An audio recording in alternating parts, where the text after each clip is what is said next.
திருத்தணியில் உதித்தருளும் ஒருத்தன்.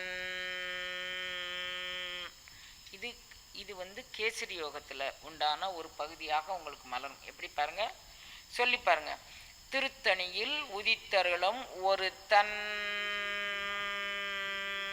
மேல் அன்னத்தில் அந்த நுனி நாக்கு போய் ஒட்டி கொள்ளும். மேல் அன்னத்தில் வேலும் மயிலும் துணைங்கிறதுல இரு காலால் எழுப்பும் கருத்து வருது. இங்கே பாருங்க, துணை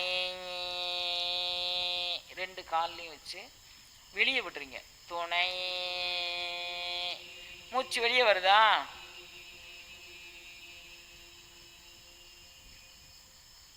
மூச்சு வெளியே வந்துச்சா குழந்தைங்களா? இவ்வளவாகவும் இருக்கக்கூடிய ஒரு பரம்பொருள், மனம் வாக்கு காயத்திற்கெல்லாம் அப்பாற்பட்ட ஒரு பரம்பொருள் மயில் மீது ஏறி வரார்.